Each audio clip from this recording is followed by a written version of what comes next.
येनाक्षरसमाम्नायमधिगम्य महेश्वरात् कृष्णं व्याकरणं प्रोक्तं तस्मै पाणिनये नमः। वाक्यकारं वररुचिं भाष्यकारं पतञ्जलिं पाणिनिं सूत्रकारं च प्रणतोऽस्मि मुनित्रयम्। नत्वा सरस्वतीं देवीं शुद्धां गुण्यां करोम्यहं पाणिनीयप्रवेशाय लघुसिद्धान्तकौमुदीम्।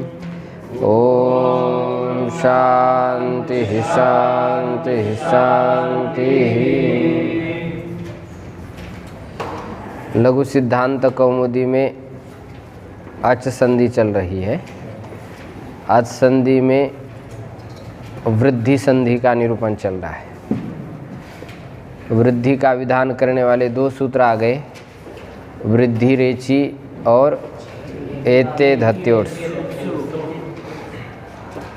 एते धत्योत्सु सूत्र के ऊपर कुछ वार्तिक भी आए। एते धत्योत्सु सूत्र और वार्तिक पर रूप और गुण के अपवाद है।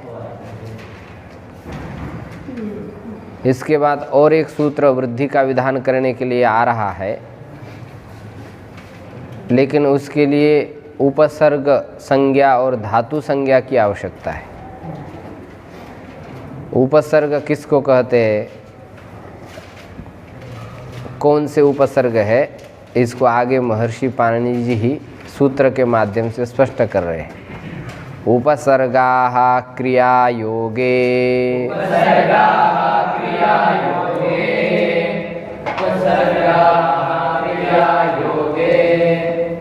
उपसर्गाः इति प्रथमांत बहुवचनम, क्रियायोगे इति सप्तम्यंत एकवचनम। उपसर्ग एक संज्ञा है और ये अनवर्थ संज्ञा है। उप का अर्थ होता नज़दीक, सर्ग का अर्थ होता संबंध। उपसमीपे सृज्यन्ते संबध्यन्ते इति उपसर्गाः। जो क्रियावाचक शब्द अर्थात धातुओं के नज़दीक जोड़े जाते हैं उसको उपसर्ग कहते हैं। उपसर्ग वे शब्द होते हैं जो धातुओं के अर्थ को पलट देते हैं, घुमा देते हैं, उसको उपसर्ग कहते हैं। पहले सूत्रार्थ समझे, फिर इसकी विशेष व्याख्या करेंगे। क्रिया योगे में समास है।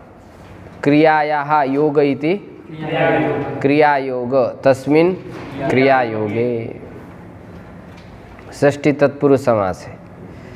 योग शब्द का अर्थ है संबंध। क्रिया का संबंध होने पर उपसर्गाः स्युः, उपसर्ग संज्ञा हो। इससे पूर्व में अष्टाध्याय में देखेंगे आप तो आपको एक सूत्र दिखाई देगा, प्रादयः प्राग्रीश्वरान् निपाताः, ऐसा एक सूत्र है। तो ये अधिकार सूत्र है और प्रादयः ये विधि सूत्र है। तो इसी पद से प्रादि की अनुवृत्ति इसमें भी आ रही। तो प्रादि एक गण है। प्र आदिर एषाम शब्दानाम ते प्रादयः। प्र जिसके आदि में है उसको कहते हैं प्रादि। इसमें कौन सा समास है, बहुव्रीहि समास। बहुव्रीहि के दो प्रभेद बताए हैं, एक तद्गुण समिज्ञान बहुरी और दूसरा है अतद्गुण समिज्ञान बहुरी। जैसे द्वंद्व समास है उसमें भी दो भेद होते, समाहार द्वंद्व, इतरेतर द्वंद्व प्रमुख भेद है। फिर एक शेष भी उसका भेद है। एक शेष भी द्वंद्व का ही प्रभेद है। तो प्रादि में कौन सा समास है? बहुव्रीहि। और बहुव्रीहि में तद्गुण संविज्ञान बहुव्रीहि है। प्र है आदि में जिसके, तो उसको प्रादि कहते हैं। प्रादि एक गण है। गण पाठ स्वतंत्र रूप से महर्षि पाणिनि जी के द्वारा लिखा गया है। उस गण पाठ में किसी में 10, किसी में 20, किसी में 50 ऐसे शब्द लिखे गए। तो समग्र शब्द यदि सूत्र में लिखेंगे तो सूत्र बहुत बड़ा हो जाएगा, उसका कलेवर बड़ा हो जाएगा। इसलिए गण पाठ अलग से लिखा है। और गण के आदि में जो शब्द है उस शब्द के आधार पर ही गण का नामकरण किया गया है। जैसे यह प्रादिगण है, उसके आरंभ में कौन सा शब्द है? प्र। इसलिए उस गण में आने वाले जितने 22 शब्द हैं उन शब्द का क्या नाम पड़ रहा है? प्रादि। प्र से लेकर के आगे जो है उप तक पूरे उपसर्ग कितने माने गए हैं? 22 उपसर्ग माने गए। वेद में वैसे 20 माने जाते हैं और लौकिक भाषा में 22 उपसर्ग माने जाते हैं। तो इनको संक्षेप में यदि बोला जाए तो क्या कहा जाए? प्रादि कहा जाता है इसको। प्रादि कहते हैं आपके झट से 20 जो उपसर्ग है वो सामने आना चाहिए। इंग्लिश भाषा में भी उपसर्ग माने जाते, प्रफिक्स कहते हैं उसको। क्या कहते हैं? प्रफिक्स। उपसर्ग को प्रफिक्स कहते हैं और प्रत्यय को एफिक्स कहते हैं। प्रफिक्स माने जो पहले ही फिक्स हो जाता है उसको प्रफिक्स कहते हैं। ते प्राग धातु हो, धातु से पहले लग जाते, ऐसा महर्षि ने भी निर्णय दिया है। तो ये जो उपसर्ग होते हैं ये बहुत अद्भुत होते हैं, इनके अर्थ बड़े विलक्षण होते हैं। इस 22 उपसर्ग के अर्थ का निर्णय करने वाली एक कारिका ही लिखी, उपसर्गार्थ संग्रह कारिका। वो कारिका हमारे पास लिखी हुई है, पुस्तक के रूप में उपलब्ध नहीं है। जिसको चाहिए वो फोटो स्टेट करके ले सकते हैं। तो इन प्रादियों के विशेष अर्थ होते हैं, एक ही उसका सुनिश्चित अर्थ नहीं रहता है, 10-10, 15-15 अर्थ रहते एक एक शब्द के। तो इन प्रादियों की क्रिया के योग में क्या संज्ञा होती है? उपसर्ग संज्ञा होती है। वृत्ति पर ध्यान देंगे। प्रादयः क्रिया योगे उपसर्ग संज्ञाः स्युः। प्रादि की क्रिया के योग में उपसर्ग संज्ञा होती है। तो ये प्रादि कौन से है? प्र, परा, अप, सम, अनु,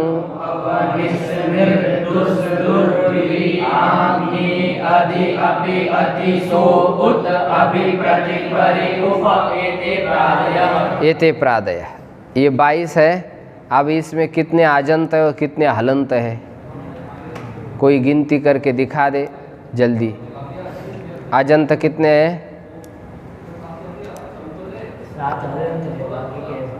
आजंत 16 है और हलंत 6 है। आंग को भी आजंत माना जाएगा क्योंकि गकार तो चला जाता है बाद में। तो हलंत कितने हैं? 6 और आजंत 16 है। ये ध्यान रखेंगे विशेष। उसमें भी इकारांत है, कोई उकारांत भी है, आकारांत आजंतों में भी। तो ये जो जी नहीं, आंग को आप गिना रहे हैं, आंग को हम आजंत मान रहे हैं। आंग में गकार संज्ञक हो जाता हो तो बचता ही नहीं है, तो इसलिए 6 ही आजंत माने जाएंगे। नहीं, हलंत 6 ही माने जाएंगे और आजंत 16 है। आप ध्यान देंगे ये जो उपसर्ग होते हैं ये धातु के अर्थ के सूचक रहते, द्योतक रहते। जैसे समझो एक हमारे पास धातु है री हरणे धातु है और दूसरी है नीय प्रापणे। इसको और विशेष रूप से समझने के लिए रचनानुवाद का 21वां पाठ आप देख सकते हैं। जो लोग रचनानुवाद पढ़ने में रुचि रखते हैं वो 21 के पाठ को देख सकते हैं। उसमें नी और री का प्रयोग दिया है। नी का अर्थ क्या होता है? ले जाना। री का अर्थ होता है चोरी करना, हरण करना, ये अर्थ होता है। लेकिन उपसर्ग जब इसके साथ ज्वाइंट हो जाता है, जुड़ जाता है, तो इसके कई अर्थ हो जाते हैं। जैसे आप देखेंगे, नी का अर्थ ले जाना है, आंग उपसर्ग लगा दे तो क्या अर्थ होगा? ले आना, उल्टा अर्थ हो जाएगा बिल्कुल।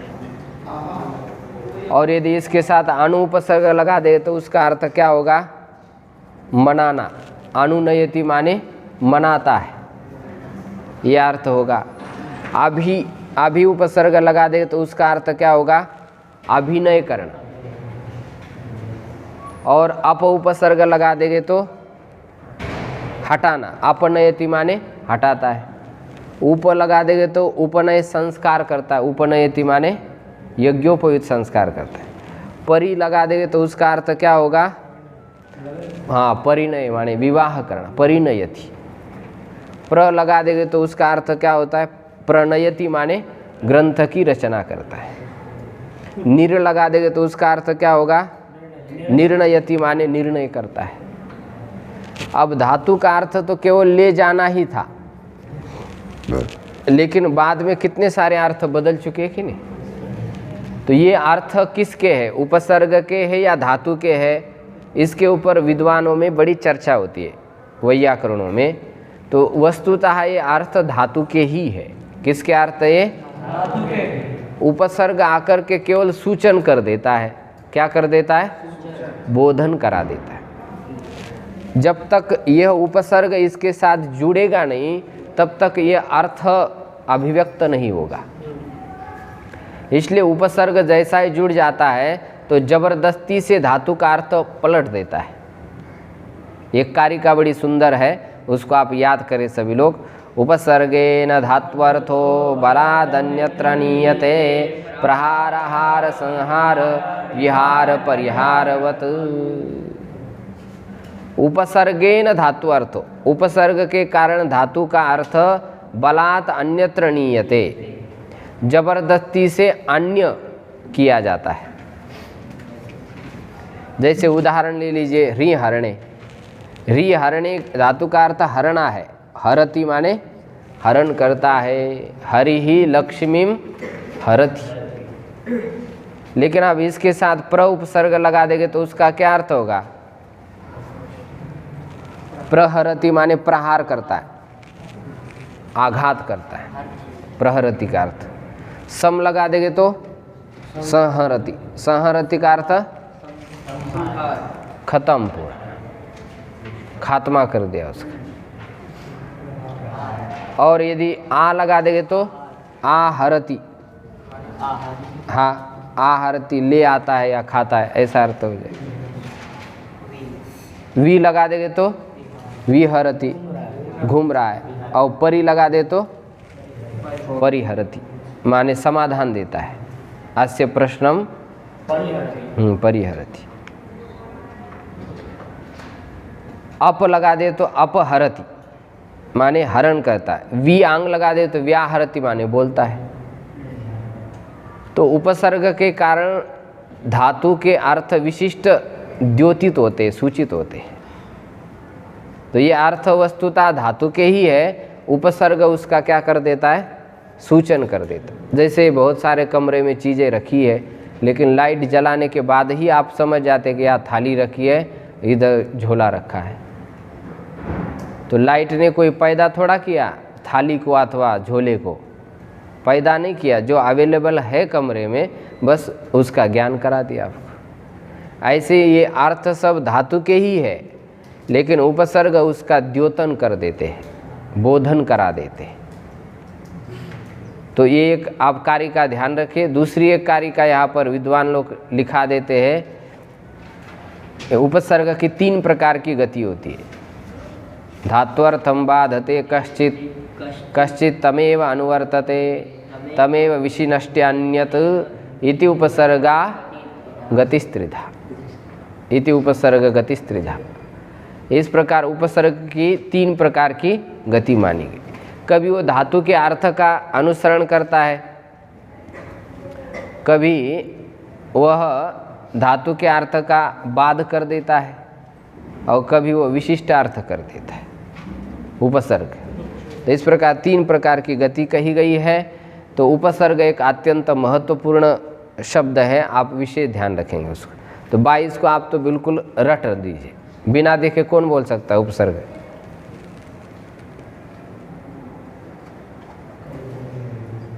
बिना देखे बोल सकते, बोलो। प्र प्रा अप सम अनु अव निस निर दुस दूरवी आंग नी अधि अभि अति सु उत प्रति परि उत एति प्रादय। थोड़ा कुछ छूट रहा है, बोलो। प्र प्रा अप सम अनु अव निस निर दुस दूरवी आंग नी निधि अभि अति सु उत अभि प्रति परि एति प्रादय। हाँ, कुछ गड़बड़े। और कौन बोला था? हाँ बोलो। प्र प्रा अप सम अनु अव निस निर दुस दूरवी आंग नी अधि अभि अति सु उत अभि प्रति परि उप एति प्रादय। हाँ, परि उप, यहाँ तक ही रुकना। एते प्रादय, वो तो आगे सेंटेंस पूरा किया। और किसको याद है? हाँ? प्र प्रा अप सम अनु अव निस निर दुस दूरवी आंग नी अधि अभि अति। क्रम से नहीं आ रहे, गड़बड़ी। आगे बोलो, इधर कोई बोल। प्र परा अप सम अनु अव निस निर दुस दूरवी आंग नी अधि अभि अति सु अभि प्रति परि उप एति। नहीं, गड़बड़ हो गया, एक का छूट गया। ठीक से क्रम से आना चाहिए बिल्कुल, हाँ? एक साथ। तो 22 तक उपएते प्रादयः, ये 22 प्रादि है, इसको याद करें। आगे इसको हम धातु के साथ इसका प्रयोग करेंगे। चलते, अब आपको उपसर्ग संज्ञा समझ में आ गई। उपसर्ग में कुछ उपसर्ग आदंत है, कुछ उपसर्ग इकारांत है, कुछ उकारांत है और कुछ हलंत है। ध्यान रखेंगे, यहाँ पर जो उत ऐसा लिखा हुआ है ना, ये ठीक नहीं लिखा हुआ है। वैसा पाठ दांत होना चाहिए। कैसा होना चाहिए? दकारांत होना चाहिए। उद ऐसा होना चाहिए, क्योंकि उदस्था स्तंभो पूर्वस्य। हाँ, उदी कुही ऐसा एक सूत्र है, तो उसमें उद का ही प्रयोग किया, उत का नहीं किया, इसलिए वो ठीक नहीं। ऐसा भूमिकार श्री भीमसेन शास्त्री जी भी कह रहे हैं। तो उद की जगह पर क्या पाठ होना चाहिए? उद। और भी शंका है, निस निर दुस दूर 2 की पढ़ने की क्या जरूरत है? क्योंकि निस और दुस का स से रू हो ही जाएगा, तो फिर 2 का अलग पाठ पढ़ने की क्या आवश्यकता है? तो निरयते दुलयते रूप की सिद्धि के लिए सकारांत पाठ भी आवश्यक है, ऐसा ध्यान रखना चाहिए। नहीं, रेफांत पाठ भी आवश्यक है। निरयते दुलयते तभी बन पाएगा, नहीं तो केवल निस और दुस रखेंगे तो निलयते दुलयते रूप सिद्ध नहीं हो पाएगा। चलते, आप धातु संज्ञा बता रहे। धातु किसको कहते हैं? शरीर में जो धारण करने वाला एक विशिष्ट पदार्थ है, उसको धातु कहते हैं।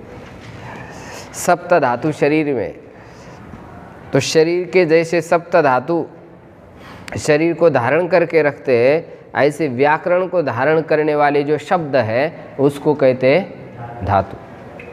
धातु एक बहुत ही महत्वपूर्ण विषय है। हाँ, जिसको धातुएं याद है बराबर, लगभग 2000 धातुएं हैं, तो वो व्यक्ति शब्द के ऊपर अपना प्रभुत्व जमा सकता है। क्योंकि धातु और प्रत्यय, धातु और प्रत्यय, यही 2 ही का तो काम है। इसलिए धातु याद कर लेना चाहिए। धातु पाठ लेकर के उसको आप देखने की चेष्टा करें, धीरे धीरे याद हो जाए। कब याद हो जाए पता ही नहीं, देखते रहना चाहिए। किताब को अनदेखी नहीं करना चाहिए।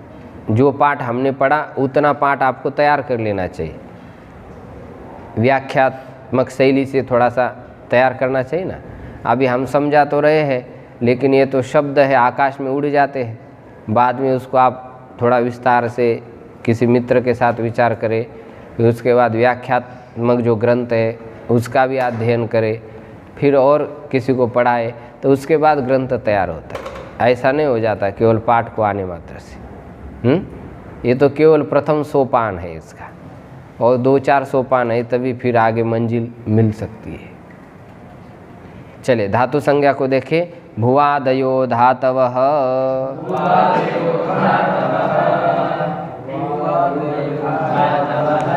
सूत्र का 2 बार उच्चारण थोड़ा खन खन किया करिए। एक बार बोलते फिर दोबारा बोलूँ या न बोलूँ, बोलूँ या न। भुवादयो धातवः,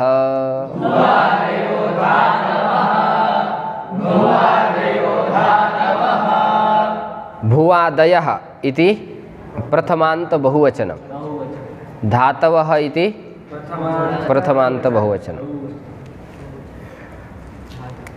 भुवादयः में समास है, भूश्च वाश्च इति भुवौ,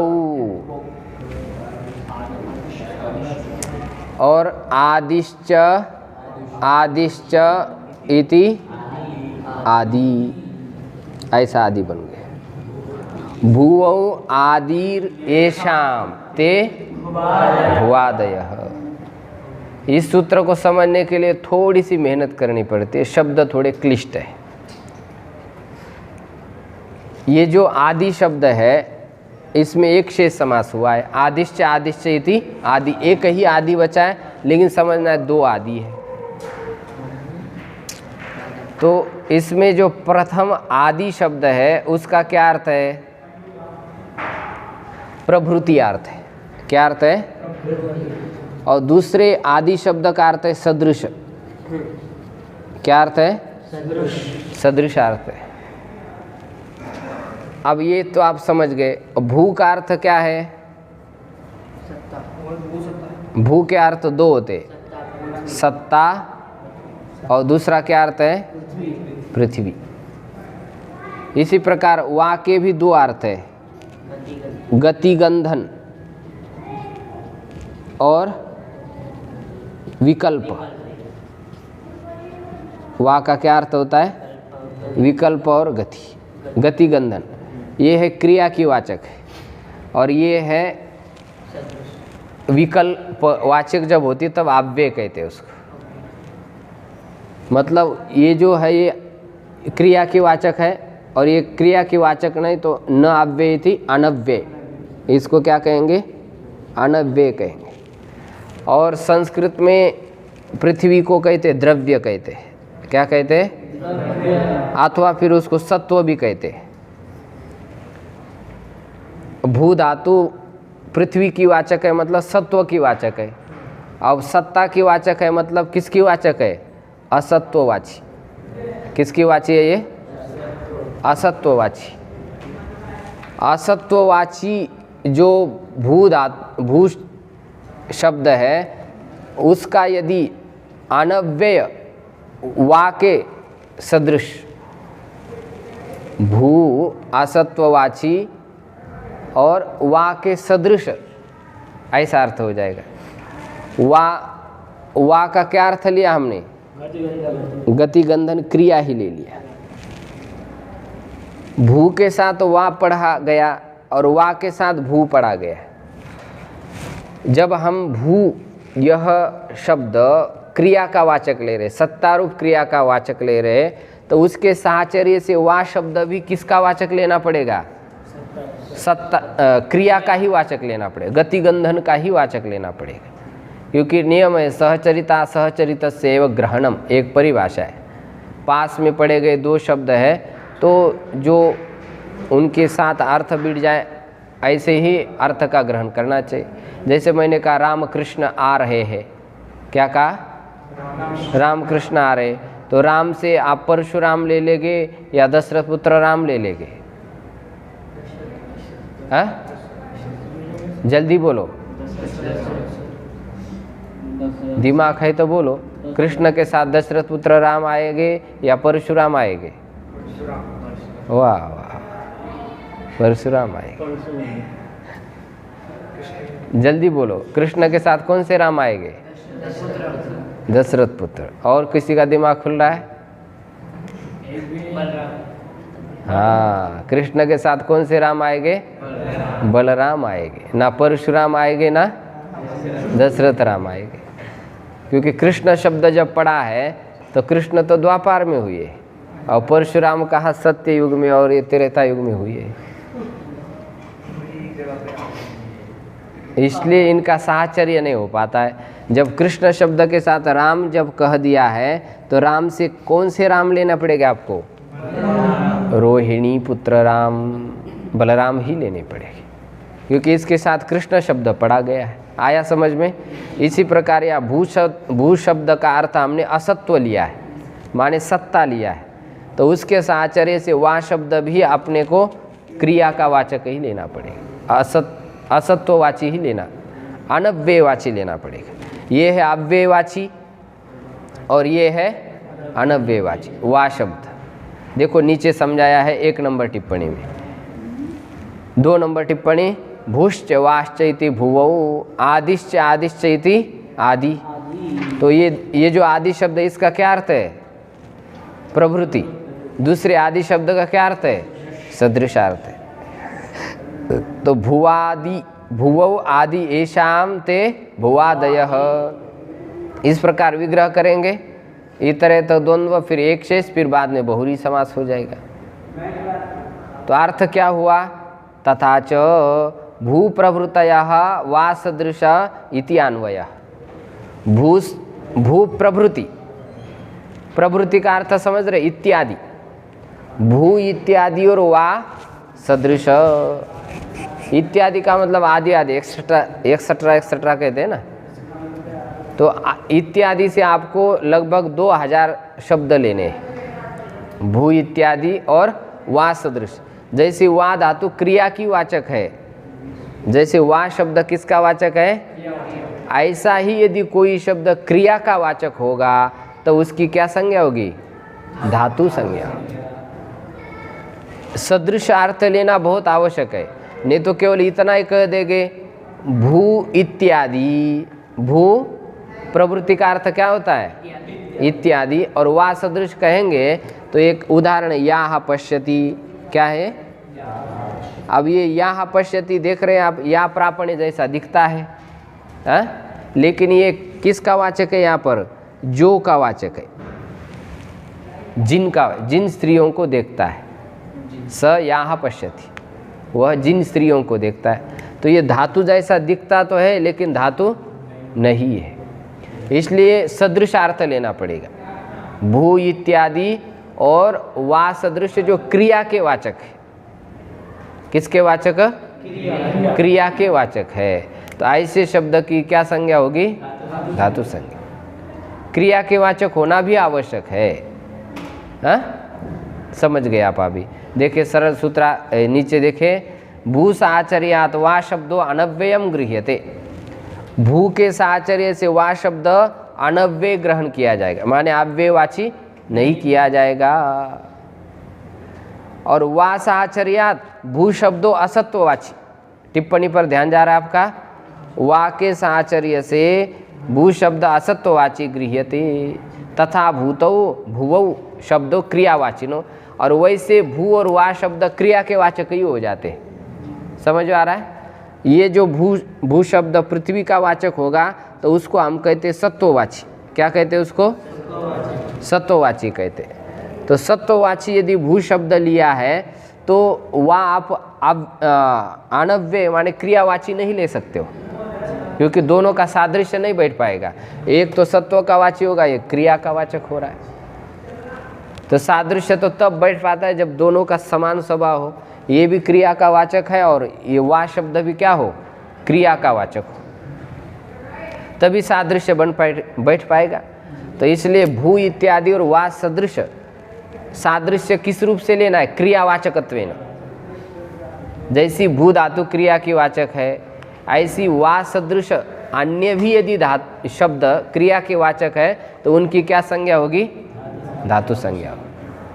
ये समझाने की तरीका थोड़ी कठिन है, इसका अर्थ वैसा सरल है। भू इत्यादि वा सदृश जो क्रियावाचक शब्द है उनकी धातु संज्ञा होती है, बस इतना आपको समझना है। लेकिन जो आप यदि आचार्य बन रहे हैं, गुरुजी बन रहे हैं, तो उस समय आपको ये सब खेल रखना पड़ेगा।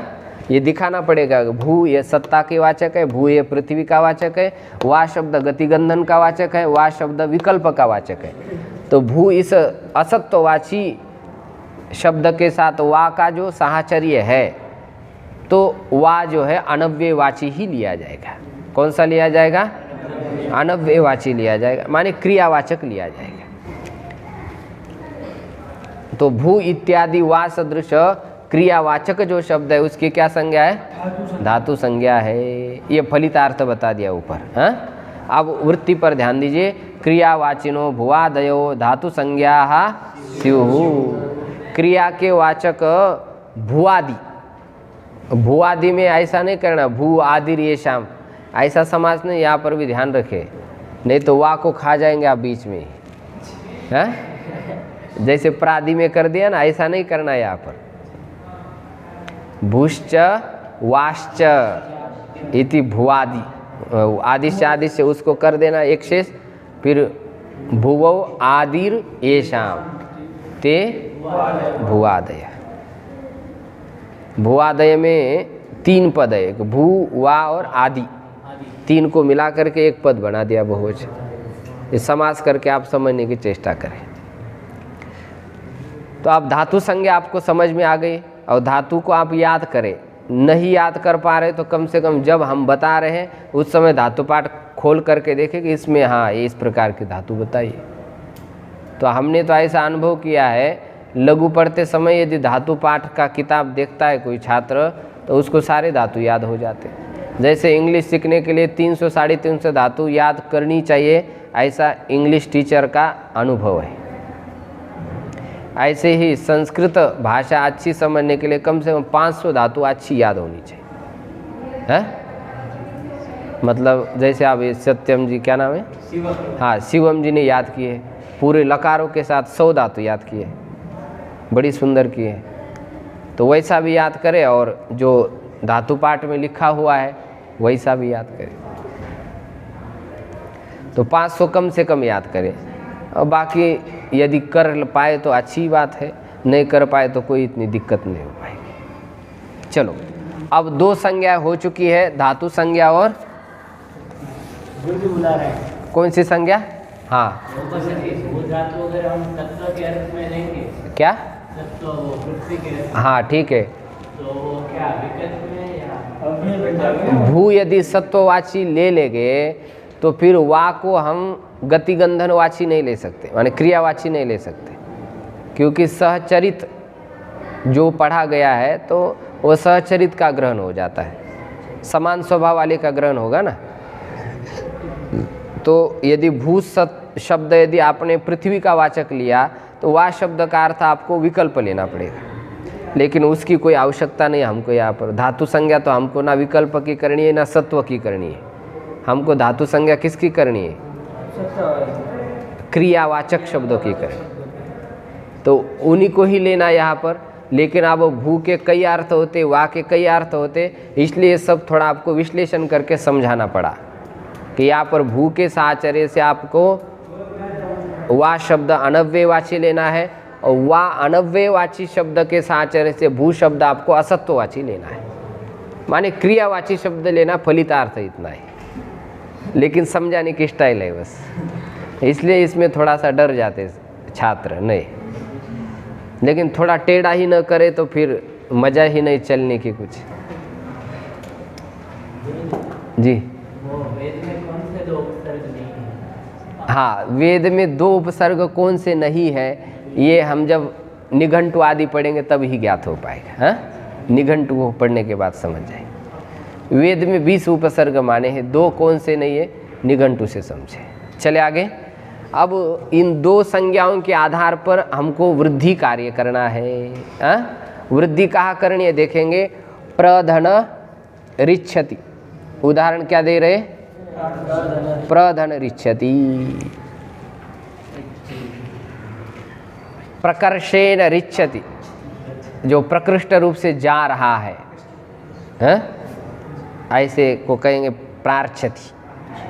अब प्रधन रिच्छति में आप देख रहे हैं पूर्व में कौन सा वर्ण है? अ, आकार, और बाद में कौन सा वर्ण है? ऋकार। तो दोनों के स्थान पर क्या प्राप्त है?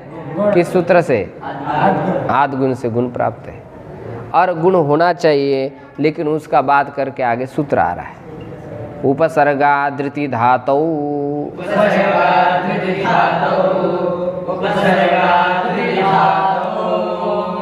उपसर्गात् इति पंचम्यंत एक वचनम। रीति संधि विच्छेद क्या निकलेगा? रीति निकलेगा, ध्यान रखेंगे। क्या निकलेगा? रीति। और आगे है धातु, दोनों सप्तमी है, ध्यान रखेंगे। अब जब दोनों सप्तमी में होते हैं तब तदादि विधि, तदंत विधि का बात करके तदादि विधि हो जाती है। तो री के साथ कार लग जाएगा, रिकार, और आदि लगा दे, रिकार आदि तस्मिन रिकार आदौ, ऐसा बन जाए। माने धातु पर में कैसी होनी चाहिए? रिकार आदि, और पूर्व निमित्त क्या होना चाहिए? उपसर्गात। ये पंचमी है, पूर्व निमित्त है उपसर्गात। उपसर्ग से रिकार आदि धातु परे होनी चाहिए। ये सूत्रार्थ हो चुका है। अब ये सूत्र जो है एक पूर्व प्रयोग के अधिकार में पठित है। वृद्धि रीचि से वृद्धि की भी अनुवृत्ति आ रही है।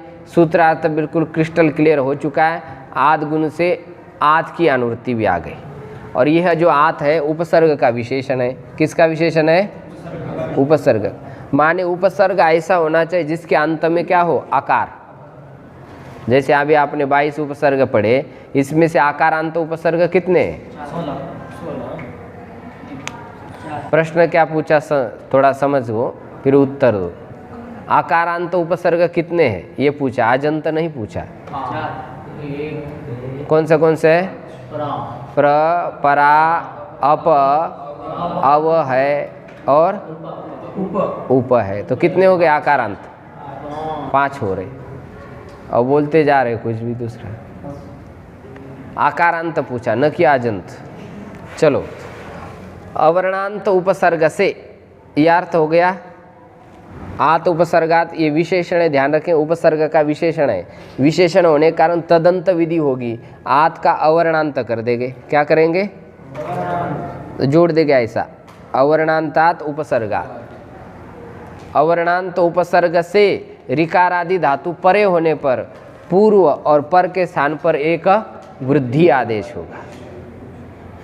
एक आदेश है, ध्यान रखेंगे। पूर्व और पर के स्थान पर हो रहा है तो पूर्व में कौन सा वर्ण है? अ, बाद में है री। दोनों के स्थान पर वृद्धि आदेश हो रहा है। तो अब वृद्धि हमारे पास कितने हैं? 3 है। फिर स्थानांतरतम के पास जाना पड़ेगा। अब वहाँ पर वृद्धि हमको क्या मिल रही? आ। क्या मिल रही? तो भी स्थानीय के समान आदेश नहीं हो रहा है। फिर एक परिभाषा के पास जाना पड़ेगा। उरन रपर। री के स्थान पर यदि अन हो रहा है, रपर कर दीजिए। तो आ के साथ रेफ जोड़ देंगे तो क्या बनेगा? आर। स्थानीय का जो स्थान है वही आदेश का हो जाएगा। बस स्थानीय को हटा दीजिए, आदेश बिठा दीजिए और वर्ण सम्मेलन कर दीजिए। रूप क्या बनेगा? प्रार्छति। आ गया समझ में? इस प्रकार रूप बन जाएगा। यहाँ पर एक वृद्धि हो जाएगी। तो यहाँ पर 2 संज्ञा चरितार्थ हो गई। पूर्व में उपसर्ग है और बाद में क्या है? धातु है। तो धातु संज्ञा किस सूत्र से? भुवादय धातु है। और उपसर्ग संज्ञा उपसर्गा क्रिया है। कहाँ पर? देखो, यही एक सूत्र ऐसा है कि दोनों विधियाँ इसमें है। हाँ, इसमें तदंत विधि भी है और तदादि विधि। पूर्व में जो है ये तदंत विधि है और ये बाद में जो है इसमें कौन सी विधि? तदादि विधि। तदंत विधि और तदादि विधि में अंतर थोड़ा सा ध्यान रखें आप। क्या? तदंत विधि वहाँ होती है जहाँ विशेषण विशेष सप्तमी से अतिरिक्त विभक्ति में होता है। सप्तमी से अतिरिक्त पंचमी में हो, षष्ठी में हो, तो वहाँ पर तदंत विधि हो जाती है। और दोनों विशेषण विशेष यदि सप्तमी में है तो वहाँ पर कौन सी विधि हो जाती है? एक सामान्य याद रखने के लिए आपको ध्यान रखना है। और यदि इसका पूर्ण अर्थ समझना है आपको तो ये न विधि तदंतस्य, जिस विशेषण के साथ विधि की जाती है वो उसके अंत में हो जाती है। और यस्मिन विधि तदादावल ग्रहणे, अभिन्न सप्तमी यदि हो तो वह विशेषण के साथ तदादि विधि हो जाती है, माने विशेषण को आदि लग जाता है। अभिन्न विभक्ति का मतलब क्या है? जो विशेष है उसके साथ वो अभिन्न हो विशेषण। जैसे धातु है तो री जो है वो धातु का ही अवयव है, धातु के साथ उसका अभेद है। तो ऐसे स्थिति में यदि विशेषण विशेष सप्तमी में है तो विशेषण के साथ आदि पद लग जाता है, विशेष्य के अनुसार विभक्ति हो जाएगी। ऋकारादौ धातौ ऐसा हो जाता है। तो ये दो विधि आप ध्यान रखें। यही एक उदाहरण, यही एक सूत्र ऐसा उदाहरण है दोनों विधियों के लिए कि यहाँ पर आपको समझना चाहिए दोनों विधियाँ। चलते आप आगे। ये हो गई अब हमारी वृद्धि संधि पूरी हो गई। हाँ, अब वृद्धि के बाद कौन सी संधि आ रही है? पररूप संधि आ रही है। पररूप संधि का उदाहरण आप ध्यान दीजिए। प्रेजते उपोषति, प्रधन एजते, और प्र आगे क्या? उपधन ओषति, ये उदाहरण है। अब यहाँ पर आप देख ही रहे हैं पूर्वतन कौन सा सूत्र प्राप्त है? प्रधन एजते में कौन सा सूत्र प्राप्त है? एते। यहाँ क्या एध और इन वृद्धो इन गतव धातु है क्या? नहीं है। हाँ, वो प्राप्त नहीं, एते धतिर्सु प्राप्त नहीं, क्योंकि उसमें क्या खाली ये देख करके नहीं बोलना है। इन गतव धातु होनी चाहिए और एध वृद्धो धातु होनी चाहिए। इसमें से है कि कोई? नहीं, ये तो एजरी कंपनी धातु है ना, वो नहीं है यहाँ पर, इसलिए वो नहीं लगेगा। तो वृद्धि रेज से क्या प्राप्त है? वृद्धि प्राप्त है। यहाँ पर भी वृद्धि प्राप्त है, तो उसका बात करके आगे सूत्र आ रहा है। एंगी पररूपम,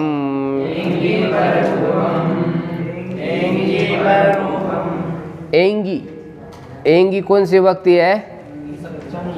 सप्तमी का एक वचन। एंग प्रत्याहार में कितने सूत्र आते हैं? एंग प्रत्याहार में सूत्र नहीं, वर्ण कितने आते हैं? हाँ, एंग प्रत्याहार में कितने वर्ण आते हैं? दो ही आते। क्या क्या? ए और ओ, माने एंग परे होना चाहिए।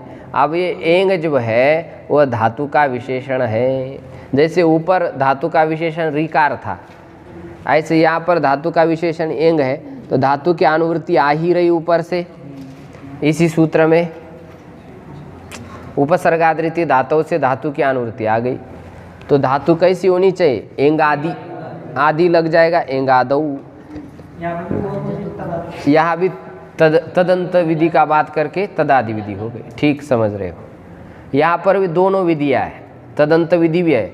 अब यहाँ पर पूर्व निमित्त क्या है? उपसर्ग है, और आत की भी अनुवृत्ति आ रही है, तो अवर्णांत, अवर्णांतात उपसर्गात। अवर्णांत उपसर्ग से परे एंगादि धातु यदि है तो पूर्व और पर के स्थान पर क्या होगा? पररूप होगा। क्या होगा? पररूप होगा। पररूप का अर्थ है जो पर वर्ण है वही आदेश होगा यहाँ पर, रूप का कुछ खास अर्थ नहीं यहाँ पर। हाँ, नहीं तो कई लोग समझते पररूप का मतलब क्या है? जो पूर्व वर्ण है पर में मिला दो वो पररूप हो गया। ऐसा इसका अर्थ नहीं, ध्यान रखें। जैसे दूध में पानी मिला दिया या पानी में नमक मिला दिया तो ऐसा मिला देंगे, ऐसा नहीं। पररूप का मतलब है कि पूर्व और पर दोनों वर्ण के स्थान पर एक नया आदेश बैठेगा, ये पररूप। क्योंकि एक पूर्व प्रयोग के अधिकार में ये सूत्र है। एक पूर्व प्रयोग का अधिकार क्या है? 6-1 184, 6-1 84, 111। तो इसके अधिकार में ये सूत्र आ रहा है 6-1 94 है ये। तो एक पूर्व प्रयोग आ रहा है, मतलब पूर्व और पर के स्थान पर रूप आदेश होना है। तो सूत्रार्थ साफ हो चुका है। वृत्ति पर ध्यान दे। आद उपसर्गात ऐसा लिखा है, लेकिन आप समझेंगे अवर्णांतात उपसर्गात। अवर्णांत उपसर्ग से एंगादो धातो पर रूपम एकादेश स्यात्। अवर्णांत उपसर्ग से एंगादि धातु परे होने पर पूर्व और पर के स्थान पर रूप एकादेश। तो यहाँ पर आप देख रहे अवर्णांत है, उपसर्ग है, और इधर एंगादि है, धातु भी है, एजरी कंपनी धातु है, पूर्व और पर के स्थान पर क्या हो जाएगा, एक पर रूप हो जाएगा। पूर्व में अ, बाद में ए, दोनों को हटा दीजिए, पर नया रूप बिठा दीजिए। क्या बिठाएंगे, ए। वर्ण सम्मेलन कर दीजिए, अज्झिन परेण संयोजम, तो रूप क्या बनेगा, प्रेजते। एक नया आदेश बिठा देना। इसमें ज़्यादा कठिनाई नहीं आपको, स्थानांतर तम ले आए, ये ले आए, वो ले आए, यहाँ पर है ही बस पर वाला रूप है, दोनों को हटा करके वही बिठा देना है। चलो, उपोधन ओषति, उपोधन ओषति, उपोषति का क्या अर्थ है, हाँ जलाता है, पास में जलाता। ओषदाहे धातु है,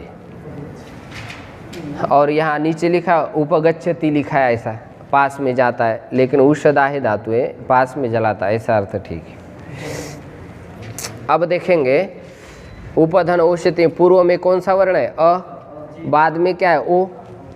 अवर्णांत उपसर्ग से एंगादि ओष धातु है, एंगादि है ना ये, तो पूर्व पर के स्थान पर क्या आदेश होगा, पर रूप आदेश होगा। तो पर वाला रूप कौन सा, ओ, दोनों को हटा दीजिए, एक नया ओकार बिठा दीजिए, हाँ, और अज्झिन परेण मिला दीजिए, उपोषति, स उपोषति, वह जलाता है, पास में जलाता है, ऐसा इसका अर्थ। दो उदाहरण दिए, और उदाहरण आप व्याख्या से देखने की चेष्टा करें। तो पररूप संधि भी पूरी हो गई। अब पररूप संधि के लिए और एक सूत्र आ रहा है, लेकिन उससे पहले टी संज्ञा की आवश्यकता है। कौन सी संज्ञा, तो टी संज्ञा जब करेंगे तब आगे पररूप संधि कर पाएंगे। तो टी संज्ञा करने वाला सूत्र आ रहा है, अचोन्त्यादि टी, आचः इति षष्ट्यन्त एकवचनम, अन्त्यादि इति प्रथमान्त एकवचनम, टी इति प्रथमान्त एकवचनम। आचः में ध्यान रखेंगे, षष्ठी जाति में हुई है, जात्यस्मिन एकतरस्याम, ऐसा एक सूत्र है, जात्याख्यायाम बहुवचनम मन्यतरस्याम। जातिवाचक जो शब्द होता है उसमें एक वचन अथवा बहुवचन होता है, तो एक वचन सूत्र में लिखा है, अर्थ करते समय आचाम ऐसा षष्ठी बहुवचन करेंगे, माने निर्धारण में षष्ठी हुई, वहाँ पर निश्चय करना होता है तब षष्ठी हो जाती। छात्रेषु छात्राणाम वा अयम छात्र पटु, निर्धारण में षष्ठी अथवा सप्तमी होती है, तो यहाँ निर्धारण में षष्ठी है।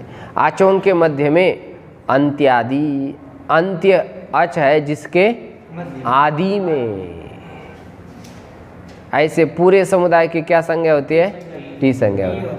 जैसे एग्जाम्पल समझो, मनस शब्द है, मनस शब्द में कितने आच है, दो आच है। अंत्य आच कौन सा है, नकार उत्तुत्याक, वह किसके आदि में है,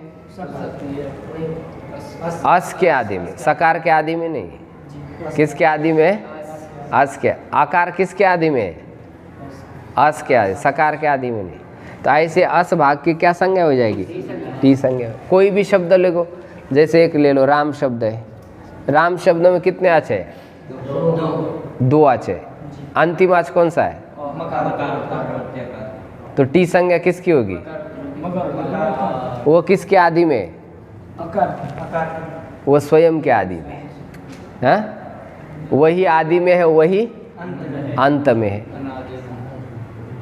जैसे लोक में भी होता है ना, किसी को एक ही बच्चा हो तो लोग पूछते भाई आपका छोटा पुत्र कौन सा है, बोले छोटा यही है, और बड़ा तो बोले यही है। एक न्याय दिया है भैमी व्याख्या में, याद करें, यथा देवदत्तस्य एकैव पुत्र स एव ज्येष्ठः स एव कनिष्ठः। जैसे देवदत्त का एक ही पुत्र हो तो वही कनिष्ठ होता है और वही, समझ में आ गए। एक में ऐसा बोला जाता है कि हाँ यही छोटा है और यही बड़ा है, ऐसा कहा जाए। तो एक में व्यपदेशवत भाव से अंत आदि भाव समझना पड़ता है। एक वर्ण यदि है तो वहाँ भी आप इसी प्रकार टी संज्ञा करें।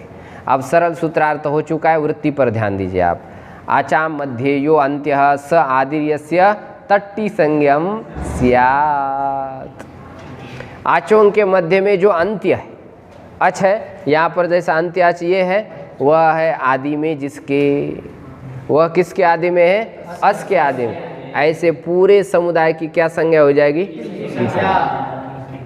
तो एक वर्ण हो तो वहाँ भी होगी, और एक से अधिक दो वर्ण हो गए तो वहाँ भी होगी। तो टी संज्ञा का मतलब क्या है? अंतिम आद से बाद में जितना भी भाग आएगा उसको टी कर देना है।